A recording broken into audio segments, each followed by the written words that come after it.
दोस्तों पिछले एक साल में रुपया ने डॉलर के अगेंस्ट लगभग 8% तक गिरावट देखी है।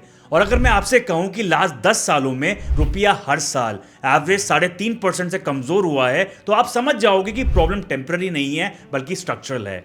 तो सवाल ये उठता है, क्या सिर्फ इंडिया में इन्वेस्ट करके आप अपनी वेल्थ को प्रोटेक्ट कर पाओगे, या फिर टाइम आ गया है स्ट्रैटेजी चेंज करने का। सबसे पहले ये समझ लेते हैं कि रुपया गिर क्यों रहा है। इसके 3 मेजर रीजंस हैं।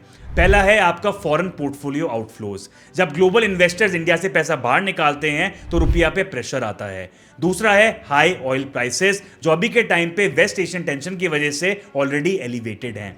इंडिया ऑयल इंपोर्ट करता है, यानी महंगा ऑयल तो ज्यादा डॉलर की डिमांड, मतलब वीकर रुपी। तीसरा है ट्रेड डेफिसिट, यानी इंपोर्ट ज्यादा करता है India as compare to export, again dollar की डिमांड बढ़ती है और इसी वजह से रुपया ज्यादा वल्नरेबल बन जाता है। अगर हम नंबर्स देखें तो since Russia Ukraine war start रुपया 2 से 3% गिरा है और लास्ट 6 महीने में 4 से 5% गिरा है। लास्ट 1 साल में 8% से गिरा है और लास्ट 3 सालों में 4% से गिरा है क्यूमुलेटिवली। मतलब एक क्लियर ट्रेंड है, रुपी लॉन्ग टर्म में कंसिस्टेंटली वीक हो रहा है।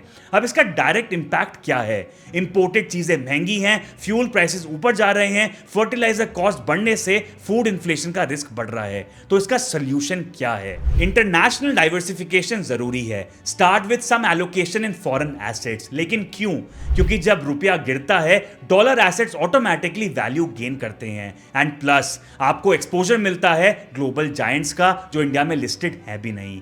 अब आता है सेकंड पावरफुल हेज, जो है गोल्ड। इसका सिंपल लॉजिक है, जब रुपया गिरता है प्लस ग्लोबल अनसर्टेनिटी बढ़ती है, gold prices after shock definitely ऊपर जाते हैं। तो इंडिया में गोल्ड इन्वेस्टर को डबल बेनिफिट मिलता है, ग्लोबल गोल्ड रैली का और रुपी डेप्रिसिएशन का। So I feel 10 to 15% allocation gold में होनी चाहिए। तो गाइस, सिर्फ इंडिया फोकस पोर्टफोलियो रखना आज के ग्लोबल वर्ल्ड में इनकम्प्लीट स्ट्रैटेजी है। अगर आप ग्लोबल अपॉर्चुनिटीज इग्नोर करते हो तो आप डाइवर्सिफिकेशन का सबसे बड़ा बेनिफिट मिस कर रहे हो। तो दोस्तों सिंपल फॉर्मूला याद रखो, India plus global plus gold is the smart portfolio. अगर ये एनालिसिस पसंद आई हो तो उसको जरूर लाइक और शेयर करना और फॉलो करना मैक्रो कैफे को फॉर सच डीपर एनालिसिस। मैं हूं आपका दोस्त Aditya Gupta. Take care, stay smart, Jai Hind.